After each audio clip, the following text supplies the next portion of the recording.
जय परमेश्वर। साध अनूपदास लिखी किताब जगत हितकारिणी। यह जगत हितकारिणी जिसको श्री अनूपदास प्रिंटिंग प्रेस छावनी एरमपुरा में साहब के प्रसिद्ध किया। तारीख 17 अप्रैल सन 1909 जहाँ बृहस्पति 12 संवत 1965। बढ़ाऊ किताब मुफीद आम मौसम जगत हितकारिणी अज तसनीफ साध अनूपदास मूद वतन मुलुक मारवाड़। यह जगत हितकारिणी जिसको श्री अनूपदास प्रिंटिंग प्रेस छावनी एरमपुरा में साहब के प्रसिद्ध किया। तारीख 17 अप्रैल सन 1909 जहाँ बृहस्पति 12 संवत 1965। श्री जगत हितकारिणी इलतमास। यह किताब मैंने फ़ायदा आम के वास्ते मेहनत तमाम और बहुत से रुपया खर्च करके तैयार की।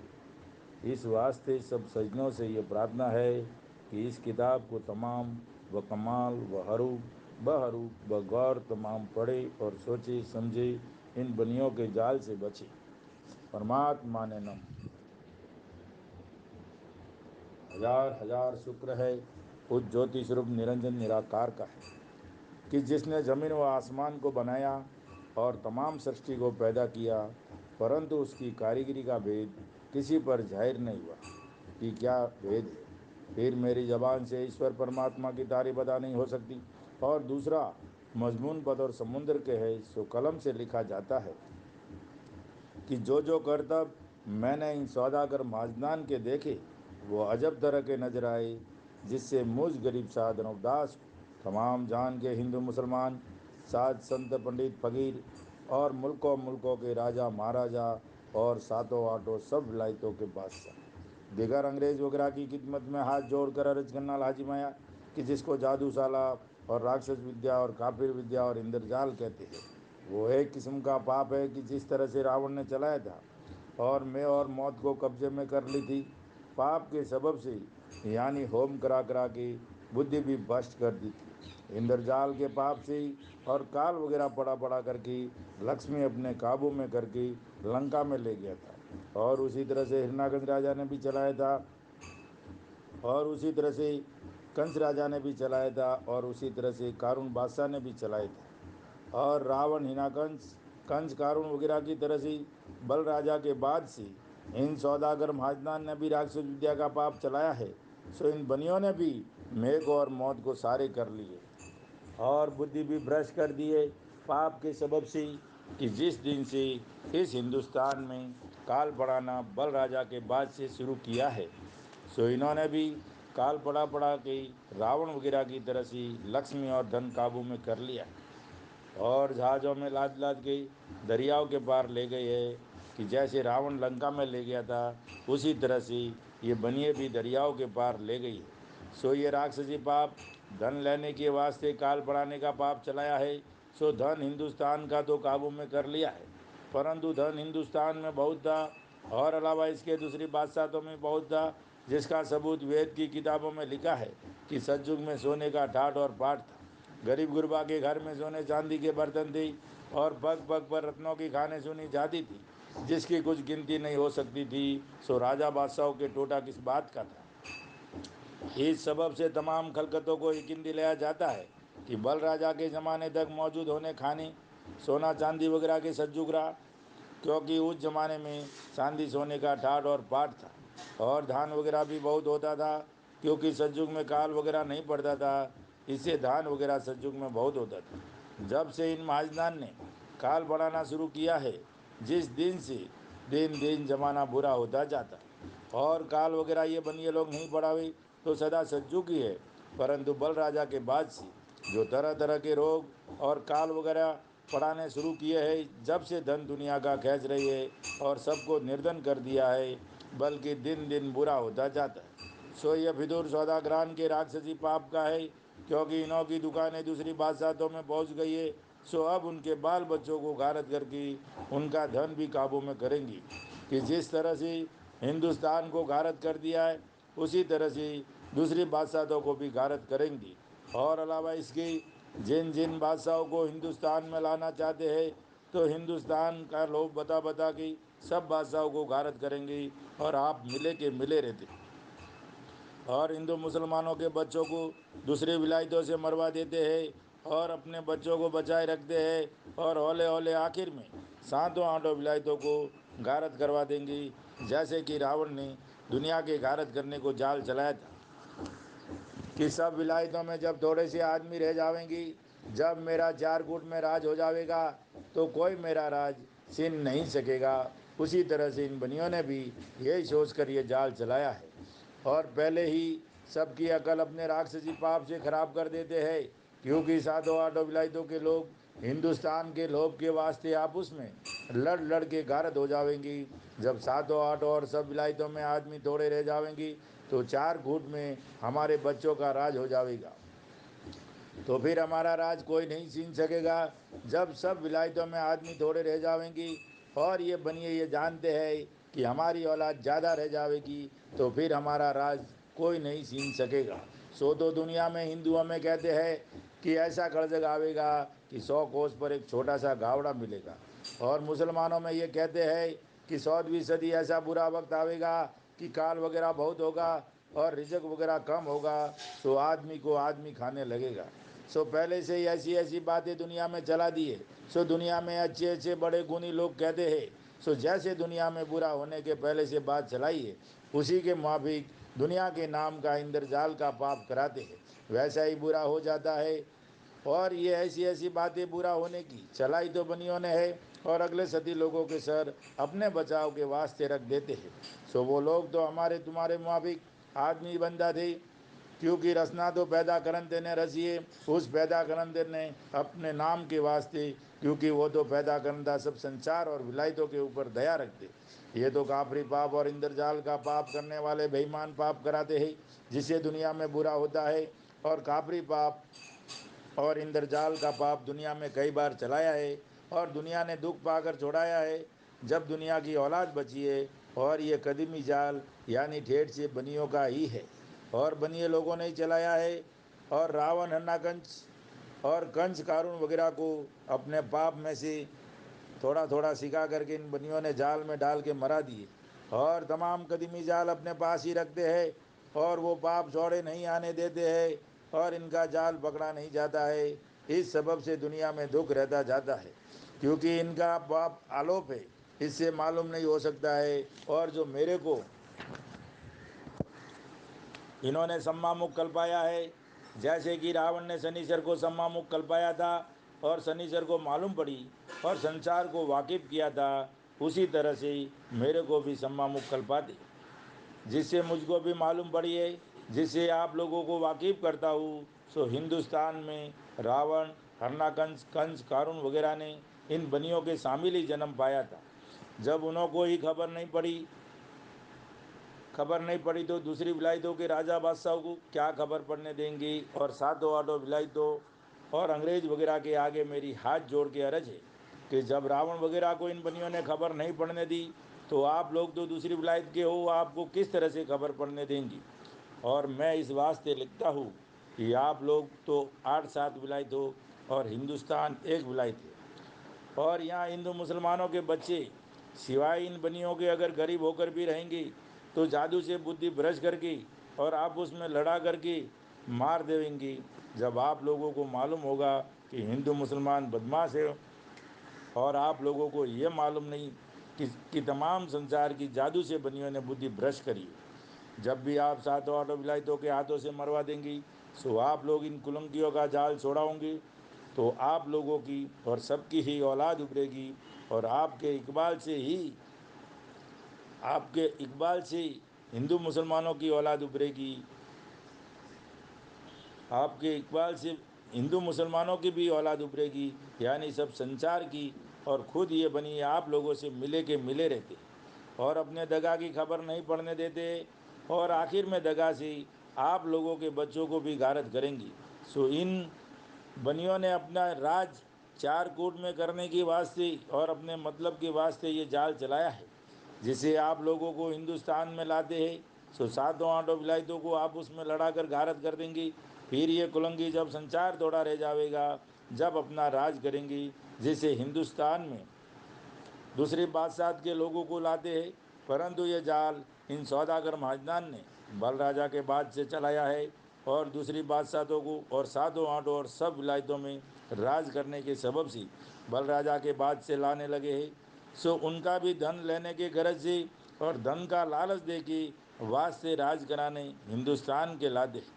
और जब उनका धन ले लेंगे फिर उनकी अक्लों को भी राक्षसी पाप से कैद करके खराब कर देंगे। जब खुद ब खुद आपस में लड़कर ही मर जाएंगे।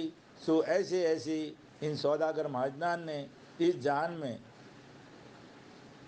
सो ऐसे इन सौदागर महाजनान ने इस जान में जाल चला दिया है और सबसे हिले मिले है और रात दिन गुप्ती पाप कराते जिसकी खबर आप लोगों को अब तक बिल्कुल नहीं है। सो आप लोग इस गरीब के लिखने पर गौर फरमाकर और एक दिल होकर इनके राक्षसी पाप को छोड़ाइए। देखो भाई, हिंदू मुसलमान अंग्रेज और सातों आठों विलायतों के बादशाह सब एक दिल होकर लोभ को छोड़ दो और इन सौदागर महाजनान के जाल की पहचान करो और एक दिल होकर इन्हों के राक्षसी पाप को छोड़ाओ। जब तुम्हारे बाल बच्चे बचेंगे, नहीं तो ये सौदागर महाजनान ऐसे है कि सबको गारत कर देंगी। सो इन्हों के ऐसे ऐसे जाल है। इस गरज से ये किताब जगत हितकार नहीं बनाई है कि इन्हों के जालों से वाकिफ होकर इसका बंदोबस्त करो ताकि तमाम लोगों को सुख प्राप्त हो, वरना ये जादूखोरा ऐसे है कि सबको आपस में लड़ा कर मार देंगे और धन सातों आठों बादशाहों का ले लेंगे। क्योंकि पहले ज़माने में राजा रावण ने राक्षस विद्या का पाप चलाया था। उस जमाने में दुनिया की थोड़ी थोड़ी बुद्धि भ्रष्ट की थी, परंतु उस जमाने में राजा रावण ने शनिश्चर जी महाराज को राक्षस विद्या के पाप में सम्मामुख कल्पाया था और तकलीफ दी थी। जब शनिश्चर जी महाराज ने संसार की गारद होने के सबब से भविष्य से इस बात का जिक्र किया कि तुम्हारा भाई रावण संसार के नाम का गुप्ती पाप कर रहा है जिससे संसार के लोगों की अकल खराब हो गई है और इसी सबब से तमाम जान में रोगचाला वगैरह फैले हुए। सो आप मेहरबानी करके इस राक्षसी पाप का अपने भाई रावण से बंद कराओ और जो इस राक्षसी पाप का करना बंद ना कराओगे तो रावण के साथ तुम्हारे कुल को भी नुकसान पहुंचाया जाएगा और तकलीफ दी जाएगी। क्योंकि आप रावण के सगे भाई हो और आप लोगों को इनके जालों की अच्छी तरह से वाकफियत है। सो बताओ कि कहाँ पर गुप्ती पाप हो रहा है। अगर से आप ना बताओगे तो आइंदा इसका नतीजा आपके हक में न्यायती खराब है। जब शनिश्चर की भविष्य ने दहशत अंगेज बातों को सुनकर अपने दिल में विचार किया कि मेरा भाई रावण का जो राक्षसी पाप है वो शनिश्चर को कुल मालूम हो गया है। जो इसके बताने में मैंने किसी तरह का फरेब रखा तो ज़रूर मुझको रावण के साथ तकलीफ और नुकसान करा देगा। इस वजह से भविष्य ने अपने भक्ति का ख्याल करके और संसार और ईश्वर परमात्मा का ख्याल करके और डर करके अपने भाई रावण का कुल गुप्ती पाप बता दिया कि जिस कदर रावण करता था। क्योंकि लंका बेशतर आलोप थी कि जब तक भविष्य ने नहीं बताई थी, परंतु लंका जब से प्रकट हुई है कि जब से भविष्य ने बताई है। लेकिन जबकि रावण से इस बारे में दरियाफत किया गया तो रावण ने अपना राक्षसी पाप जो कि लंका में रात दिन करता था किसी कदर बताया और किसी कदर नहीं बताया। जब शनिश्चर ने यह देखा कि रावण मेरे से अपने राक्षसी पाप को आलोप रखता है कि जो राक्षसी पाप बाकी रह जाएगा तो हम फिर पाप कर निकलेंगे और तमाम जान को गारत करके 4 कूट और 14 भाण में हम अपना राज करेंगे। इस गरज से कुल जाल अपना नहीं बताया कि जो लंका में गुप्ती पाप करता था। जब शनिश्चर जी महाराज ने अपने दिल में विचार करके देखा कि जब तक कुल संसार को रावण के राक्षसी पाप की खबर नहीं होगी, जब तक राक्षसी पाप छुटना मुश्किल है। इस वजह से शनिश्चर ने रावण के राक्षसी पाप का चर्चा कुल जहान में कर दिया कि रावण ने राक्षसी पाप के जादू से मेघ और मौत को अपने कब्जे में कर रखा है। इससे दुनिया में दिन दिन बुरा होता जाता है। इस बात के सुनते ही कुल जहान ने शनिश्चर के कहने पर यकीन लाकर एका सब सरसी ने किया कि जरूर रावण के घर का राक्षसी पाप है और हम सब लोगों की अकल इसी राक्षसी पाप में कैद हो रहा है कि जो रावण के राक्षसी पाप को नहीं पहचानते हैं। परंतु शनिश्चर जी महाराज का जुग जुग भो भला हो जियो कि रावण के राक्षसी पाप को नहीं पहचानते थे, उन्हों को वाकिफ करके पहचानवाया, नहीं तो सब लोग अंधों की तरह से थे। और जो रावण ने शनिश्चर को राक्षसी पाप से नहीं कल पाया होता तो रावण जरूर कुल जान को गारत करके अपना राज कर लेता परंतु शनिचर जी महाराज ने अपने ऊपर दुख पड़ते ही रावण का राक्षसी पाप तमाम जान में प्रकट कर दिया, जिसके सुनने से सब लोग फौरन समझ गई कि जो लंका में रावण राक्षसी पाप करता था उसको तमाम खलकत ने एक दिल होकर बिल्कुल मिटा दिया। जब से जान की औलाद को सुख प्राप्त हुआ है, नहीं तो औलाद दुनिया की नहीं रहती, क्योंकि रावण तमाम दुनिया को गारत करके सातों आठों विलायतों को अपने कब्जे में कर लेता और अपना राज करता, जिसका सबूत पुराणों वगैरह से साबित है। बल्कि राक्षसी वेद की किताबें और टिप्पणी वगैरह चलाए थे और रत्नागर सागर के ऊपर लंका शहर बसाया था कि जहाँ हजारों कोस में पानी भरा पड़ा हुआ है, जिसका हाल पुराणों वगैरह में लिखा है कि रावण ने लंका समुद्र के बीच में आबाद की थी और सुरग नरक बनाया था और 84 लाख कुंडियाँ राजलोक की बनाई थी। सो उन कुंडियों के ऊपर रकेसुरों के नाम कि जिसकी वजह से लंका में कोई नहीं जा सकता था। जो कोई लंका में जाने के वास्ते समुंदर की तरफ जाता तो जादूशाले से डबो देता और लंका के ऊपर किसी को नहीं जाने देता। और दुनिया ये नहीं जानती थी कि रावण लंका में इंद्रजाल की वजह से नहीं जाने देता है और जो कि सुपना और ग्रहशाला दुनिया में जाहिर हुए, ये भी रावण के ज़माने से हुए हैं। और जो रावण के राक्षसी वेद की किताबें और टिप्पणी वगैरह दुनिया में चला कर की सबकी अक्लों को ख़राब कर दिया था।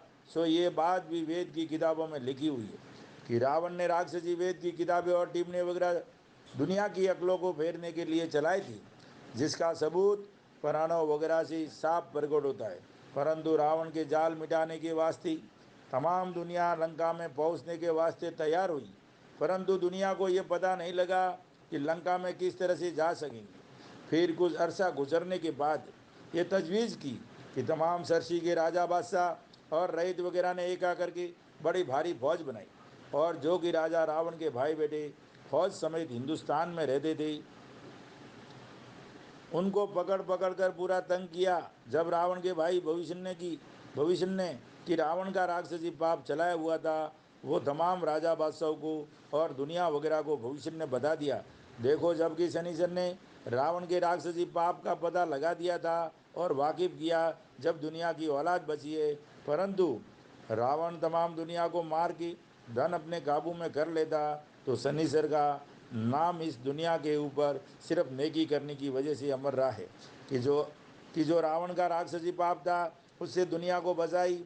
इसी तरह से ही हरनाकुश ने भी राक्षस विद्या चलाई थी, जब भी तमाम दुनिया की बुद्धि भ्रष्ट हो गई थी। परंतु उसके ज़माने में भी तमाम दुनिया ने और राजा बादशाहों ने एक दिल होकर हरनाकुंज के राक्षसी पाप को छोड़ाया। जब तमाम दुनिया बची है, नहीं तो हरनाकुंज भी तमाम दुनिया को गारद करके धन अपने काबू में कर लेता और हरनाकुंज ने भी राक्षसी विद्या का सुरग और निरक बनाया था। और अलावा इसके 84 लाख कुंडियाँ भी राजलोक की बनाई थी। सो उन कुंडियों के ऊपर दुनिया के नाम का पाप करता था, इससे दुनिया की अकल खराब हो गई थी। जबकि अरनाकुंज के राक्षसी पाप की खबर दुनिया को नरसिंह जी के कहने से मालूम हुई, जब तमाम संसार ने दिल में विचार करके कहा कि ये जितनी भी खराबियाँ दुनिया में होती है ये कुल हरनाकुंज के राक्षसी पाप का फितूर है। जब भी तमाम राजा बादशाहों ने एक दिल होकर हरनाकुंज के राक्षसी पाप को छोड़ाया, जब तमाम दुनिया बची है और जो हरनाकुंज का राक्षसी पाप तो हर नहीं मिटता तो हरनाकुंज भी 4 कूट में और 14 भान में अपना राज करता। परंतु संसार ने हित करके हरनाकुंज के राक्षसी पाप को मिटा दिया, इससे दुनिया सलामत रही है। उसके बाद कंस राजा ने भी राक्षसी विद्या का पाप चलाया था और अलावा इसकी राक्षसी विद्या के वेद और टिप्पणी वगैरह चलाया था और राक्षसी पाप का सुरग निरक भी बनाया था और 84 लाख कुंडिया भी राजलोक की बनाई थी। ये बात दुनिया में मशहूर है। परंतु जबकि कंस राजा के राक्षसी पाप की खबर पड़ी, जब तमाम दुनिया के राजा बादशाहों ने एक दिल होकर कंस राजा के राक्षसी पाप को छोड़ाया, जब तमाम दुनिया बची है, नहीं तो कंस राजा भी तमाम दुनिया को मार के धन अपने काबू में कर लेता। इसी तरह से कारून बादशाह ने राक्षस विद्या की वेद और किताबें और टिप्पणी वगैरह दुनिया में चलाई थी और राक्षसी पाप का सुरग बनाया था और 84 लाख कुंडिया भी राजलोक की ₹84 लाख कुंडिया भी बनाई थी। सो उन कुंडियों पर 84 लाख जीवाजुन को कल्पाता था। जबकि कारून बादशाह के राक्षसी पाप की खबर पड़ी, जब तमाम दुनिया और राजा बादशाहों ने एक दिल होकर कारून बादशाह के राक्षसी पाप को छोड़ाया। जब तमाम दुनिया बची है, नहीं तो कारून बादशाह भी तमाम दुनिया को मारकर धन अपने काबू में कर लेता। सो ये बात दुनिया में प्रकट है, और जो कि राजा रावण ने और कारून बादशाह ने राक्षसी पाप चलाया था, सो उन्हों के पाप को तमाम जान ने एक दिल होकर के छोड़ाया था जब तमाम दुनिया बची थी, वरना औलाद दुनिया की नहीं रहती। परंतु इन चारों शख्सों ने जो राक्षसी पाप चलाया था, उनके नाम भी बदल बदल कर रखे थे, कि जिससे हमारा राक्षसी जाल मालूम नहीं होगा, कि जिनकी तारीफ में नाम के हवाला कलम है, कि जो रावण ने राक्षसी पाप चलाया था उसका नाम इंद्रजाल रखा था, जिसको शनिश्चर जी महाराज ने तमाम जहान में मशहूर कर दिया। और हरनाकुंज राजा ने जो राक्षसी पाप चलाया था उसका नाम राक्षसी विद्या रखा, जिसको नरसिंह जी ने दुनिया में प्रकट किया। और कंस राजा ने जो राक्षसी पाप चलाया था उसका नाम जादूशाला रखा, जिसको श्री कृष्ण जी महाराज ने संसार में प्रकट किया। और कारून बादशाह ने जो राक्षसी पाप चलाया था उसका नाम काफिर विद्या रखा, कि जिसको गुरु नानक ने प्रकट किया। यानी पाप तो वो का वही था, परंतु नाम इस वजह से बदल बदल कर रखे थे कि जो एक नाम से ही पाप मजबूर चलाया जाएगा। जब तो दुनिया समझ जाएगी, फिर हमको कौन पाप करने देगा। और जबकि नाम इस पाप के बदल कर रखेंगे तो हमारा जाल एकाएक जाहिर नहीं हो सकेगा। इससे ऐसे ऐसे नाम बदल कर रखे थे। परंतु बलराजा के बाद से हिंद सौदागर महाजनान ने भी रावण हन्नाकुंज वगैरह की तरह से राक्षसी पाप चलाया है, परंतु पाप तो वो का वही है, लेकिन नाम इन्होंने भी बदल कर रखा है, जिसको तमाम हिंदू मुसलमान और सब लोग कल्लू काल कहते हैं। सो वो सौदागर महाजनान के घर का राक्षसी पाप है, कि जिस तरह से रावण वगैरह ने चलाया था उसी तरह पर इन सौदागरान का राक्षसी पाप चल रहा है। और इन सौदागर महाजनान ने भी रावण की तरह से राक्षसी वेद की किताबें और टिप्पणी वगैरह दुनिया में चलाई थी, कि जो आज दुनिया में चल रही ये सब इंद्रजाल है, जिसको हिंदू मुसलमान अंग्रेज और सब सृष्टि देख रही है। और इन सौदागर महाजनान ने पहले से ये कैसी अक्लमंदी की है, कि जो अगले ज़माने के सती लोग हुए हैं उनके नाम किताबों में लिख कर जाहिर किए हैं। और ऐसा भी लिखा है कि अब ऐसा ज़माना तंग आवेगा कि जिसके घर में एक शेर काशी रहेगी वो दौलतमंद कहलाएगा। तो ये किताबें जिसमें दुनिया के बुरा होने का लिखा है, वो इन सौदागरान ने ही राक्षसी जाल की किताबें चलाई है। और अगले सदी लोगों का नाम उन किताबों में लिख दिए है, इस वास्ते कि आप प्रकट न हो। और ये भी लिखा है कि वो शेर काशी भी राजा बादशाहों के घरों में रहेगी। सो देखो भाई, इस ज़माने में तो राजा बादशाह हाथी घोड़ा फौज वगैरह कई किस्म के आराम उठाते। फिर जब कि शेर भर काशी रह जाने की नौबत पहुंचेगी, उस वक्त में इन राजा बादशाहों का क्या हाल होगा। सो ये बात काबिल ख्याल करने की है, कि शेर भर काशी में से क्या तो अपने खर्चे में लावेंगी, और क्या दुनिया के कार्य करेंगी, और क्या फौज वगैरह रखेंगी, और कहाँ से अच्छा कपड़ा जरी व रेशम का पहनेगी। जब शेर भर काशी रह जाएगी तो रैयत वगैरह तो सब मर जाएगी, क्योंकि सब काम रुपया पैसे से होता है। ब्याह शादी में कपड़ा वगैरह कहाँ से आवेगा। और बगैर बलद की गाय की खेती बाड़ी के काम किस तरह से चलेंगी। और बगैर पैसे की दुनिया का कोई काम नहीं चल सकता है। जब रैयत तबाह हो जाएगी तो राजा बादशाह क्या करेंगी। रैयत बगैर राज नहीं है, क्योंकि पैसे बगैर दुनिया का कार्य चले ही नहीं। और पैसे बगैर रैयत मर जाएगी। और इन सौदागरान ने काल पड़ा पड़ा कर धन अपने काबू में कर लिया है, और जो कुछ की बाकी रहा है उसको भी काल पड़ा पड़ा की काबू में कर लेंगी। सो ये सौदागर धन को जहाज़ों में लाद लाद कर रावण की तरह से दरियाओं के पार लिए जाते हैं। जैसे कि रावण लंका में ले गया था, उसी मुआबिक ये भी लिए जाते हैं। और फिर पहले से दुनिया में ये बातें भी इन्होंने चला दी है, कि शेर काशी रहेगी वो दौलतमंद होगा, और दुनिया की आंखों देखती धन को ले जाते हैं। और दुनिया की बुद्धि भ्रष्ट करके ऐसा सुझाते हैं कि अंग्रेज ले जाते हैं और लिए जाते हैं ये बनिए। सो दुनिया को तो कुछ रोज नहीं है, क्योंकि दुनिया की बुद्धि तो इन्हों के जादू में इन्होंने कैद कर रखी है। और आंखों देखते ये बनिए धन को रेलों में व जहाज़ों में लाद कर लिए जाते हैं। और दुनिया को बुद्धि भ्रष्ट होने के सबब से खबर नहीं पड़ती है। और इन्होंने कैसी अक्लमंदी की है कि ये बनिए जब दूसरी विलायतों के लोगों को हिंदुस्तान में लावेंगी, तो वो दूसरी विलायतों के लोग दुनिया से ये बात सुनेंगे कि हिंदुस्तान का पैसा अंग्रेज ले गए है, तो फिर वो अंग्रेज़ों से लड़ेंगी। और असल में ये बनिए अंग्रेज़ों से लड़ावेंगी, परंतु आप अलग के अलग और न्यारे के न्यारे रहेंगी। और शेर काशी की भी बातें इन बनियों ने ही पहले से चलाई है। सो ये तो जाहिर दिखाई देवे है कि जब धन हिंदुस्तान का ये बनिए ले जावेंगी, तो शेर काशी ही बाकी रह जाएगी। और ये बात शेर काशी वगैरह की और काल वगैरह की चलाई तो पहले से बनियों ने है। और साधु फकीरों का नाम लगाकर लिख दिए है कि फलाने साधु फकीर पहले से लिख गए हैं कि ऐसा ऐसा ऐसा बुरा ज़माना दुनिया में आवेगा।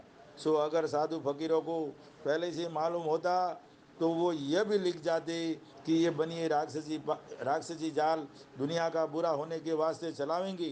सो वो तो बेचारे परमेश्वर की भक्ति करते थे और उसका नाम लेते थे अपने जीव का भला होने के वास्ते।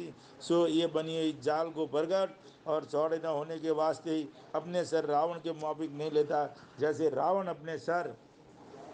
जय परमेश्वर। दोस्तों, आज से ये किताब चालू की है शुरुआत से ही, और आज से 10 पेज तक पढ़ाए। 10 के आगे कल 11 पेज से चालू करूँगा, 20 पेज तक। तो ज़रूर ज़रूर दोस्तों इसको ध्यान में रखिए, सुनिए और गौर कीजिए। जिस भाई को पढ़ना नहीं आता है, जिस भाइयों को पढ़ना नहीं आता है, वो इसको सुनिए। आपको अनूप दास जी की बात एकदम रियल और असली बात ये किताब की सुना रहा हूँ, नमूने के आधार की पढ़ पढ़ के अर्ज कर रहा हूँ। तो आप जो भी भाई पढ़े लिखे नहीं हो, उसको गौर से सुनना, समझना और उसके ऊपर चलने का बंदोबस्त करना भाइयों। जय परमेश्वर, जय परमेश्वर। सभी मेरे भाइयों सुनने वालों को जय परमेश्वर, अनूप दास जी की बात को सुनने वालों को जय परमेश्वर, देवता लोगों को जय परमेश्वर।